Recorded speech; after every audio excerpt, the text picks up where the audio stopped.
Hey guys, welcome back to the channel. Today we are sharing with you 8 cruise cabins you will regret booking. I think we've booked pretty much all of these and learned the hard way on these that you do not want to book any of these cabins. You will definitely regret it. So let's jump right in. And the first one you don't want to book is underneath the gym. Well, you already know the problem. They put the signs up in the gym saying, don't drop the weights. But what happens in the gym? They drop the weights, and those are going to go down, basically make a huge sound. On ships, the sound travels really far. So you are going to hear that. And people do work out really early in the morning and sometimes all the way up until closing. So you really just don't want to have that annoying sound coming into your room constantly. Yeah, it's kind of shocking me how early people do work out on a cruise ship even. So those are going to be the people that are really super dedicated. They're going to be lifting the weights. They're likely going to be dropping them. So we've had that happen. You do not want that. To avoid this, just look up on the ship's deck plan where the gym is and don't get any rooms directly under that on the deck below it. Next one is going to be the same thing in reverse, but it is going to be over the theater. You don't want that for that late night show. That's right. They are not only for the show, but also if you want to try to take a nap in the afternoon, a lot of times they practice in the afternoon. So if you're trying to take an afternoon nap, you're just going to be listening to the show for the evening in your room. So make sure that you check where the placement is of your room in accordance with the theater, because you would think to yourself, oh, there's not going to be a lot of noise, but you'd be amazed how much sound travels on a cruise ship, and especially when they're playing, the music real loud for the show, because obviously you need to be able to hear it. We found that if you're like 3 or 4 decks above the theater, it's not that bad, but you just don't want to be on the deck or 2 right above it. So that'll cut out the problem for you. Next one is going to be one that we recently did. We've wanted to have a room like this for the longest time. We did it, instantly regretted it on the first morning, and that is in the aft of the ship, basically a balcony looking out the back, and the engine rumble was just terrible. Oh my goodness. It felt like we were in a blender. On the first morning, we were sleeping in, or at least we were thinking about it, but that was not going to happen because we pulled into port pretty early and that sucker was rumbling. I mean, it really felt like, back in like the 70s and the 80s when we were kids and they had like those coin massage beds. Yeah. That's what it felt like, but I was not really interested in the coin massage that way. No. Yeah. It wasn't fun. It was pretty bad. We will not be booking one of those ever again. So next one is going to be underneath the sports court or the pool deck. Now, you think the pool deck wouldn't be that bad because it's maybe not open, but they're going to be picking up and putting out those chairs every night and every morning, and they unstack them, and they put them all out, and there's dragging them around, and you can just hear that constantly. Oh my goodness, the dragging is probably the worst part of it, because they're, trying to line them up, and it's a pretty difficult job as it is, and for them to try to do it without making any sound is almost impossible to do. So the way to remedy that is don't get a cabin that's underneath them, because you are going to hear it. And they set those chairs out pretty early in the morning, and then at night when they're dragging them and stacking them all up, you can hear them doing that late in the evening too.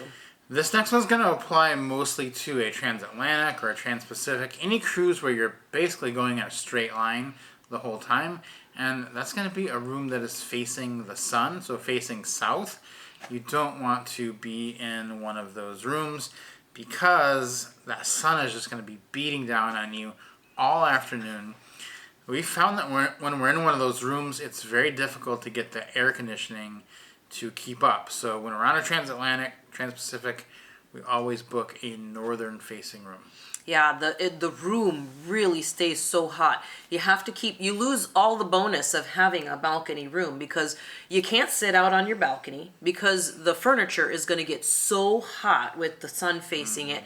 And then on top of that, you can't even enjoy the view because you have to have the curtains shut in order to try to remotely, cool down your room. So definitely a bad choice pay attention to what side of the ship your cabin is on when you're doing an transoceanic cruise. Next one's going to be where people line up to get off the ship on a port day or for shore excursions. What ends up happening is they're going to have these early shore excursions. It's like 6:30 in the morning. They'll get 200 people, call them to the theater. They'll say, we'll meet here. And then they'll release one whole group of people at once, and they're going to walk down the hallway on a lower deck and out the gangway to get off the ship. And if they're walking by your room at 6:30 in the morning, you will be awake because it's just going to be a constant flow of people. For some reason, they'll have no understanding that there's people in the rooms that they're walking by sleeping, and it's just going to be a very loud thing every single day that you're in port. Now, the tough part of this one is not every ship that's going to be the same deck. So if you're on a very low deck, 0, 1, 2, 3, 4, do a little research before you book that cabin. Find out on your particular ship which deck they're going to get off on and avoid that deck at all costs. Absolutely. I think this one, I remember standing in line down there, getting ready to get off the ship, and I was thinking to myself, it's 7:30 in the morning, and these people are all out here hooting and hollering like we were having a party. And it's like, here we are standing literally right in front of someone's door who has a do not disturb sign on it. And I thought to myself, gosh, it would be terrible to get a cabin down here, because every time people are leaving the ship, this is where they're walking through. So that's definitely something to keep in mind. Next one's pretty self-explanatory. It is near the clubs. I mean, the clubs going to be open late night entertainment, loud parties, music, going to keep you up. Unless you're going to the clubs, then maybe that's a good one because you won't be bothered by it. That's right, because you're going to be at the club enjoying it. And the nice thing is in the mornings, there's no noise coming from them. So if you do enjoy the clubs, then this is actually one not to avoid, because you're going to be at the club enjoying the music.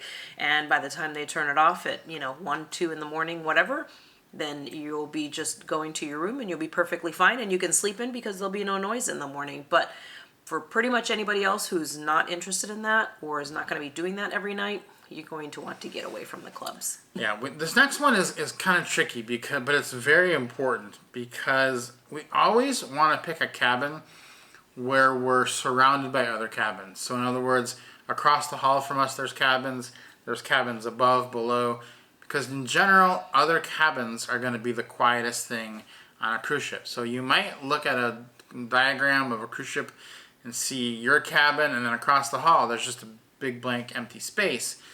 But that could be a place where the staff is coming in and doing work at all hours of the night, early in the morning. They're opening doors, coming through, clanking, getting things. They leave those doors open sometimes. You can hear the inner workings of the ship through there. We've seen it so many times that if there's a big empty space on the ship map, that's not a place that you really want to be across from, because who knows what could be making noise behind that wall. Absolutely. We were actually on a cruise recently where we were just down the hall from one of these doors where the staff was coming and going. And it was all different types of staff coming and going. It wasn't just, like the room stewards. It was all different types of staff coming and going from this door. And they were just kind of just letting the door go, and the door wasn't closing in a quiet manner. Whenever they would walk out or in, the door would just slam, and you could hear it. And the people who were right across the hall from it, I heard them actually complaining to the room steward, like, is there anything we could do about this? They're slamming that door every 5 minutes, and it's just, and we could hear it some down the hall. But I can't imagine what it was like to be directly across the hall from them opening and closing that door. And into the evening, too, is the thing. Early in the morning and late in the evening and throughout the whole day. It's really challenging. Yeah, the best thing is just to find a cabin that's surrounded by other cabins. Then you're going to have the least likely to have a problem. So these are the places to avoid that we've come up with. If you have other ones, Let us know in the comments what cabins you avoid when you take a cruise. Yeah, and definitely do your homework. Look at maps, look at the videos here on YouTube of tours on the ship that you're going to be on, so you can kind of really get a good lay of the land to get a good cabin. So hopefully you guys enjoyed this. Subscribe to the channel, give us a like, and we'll see you next time.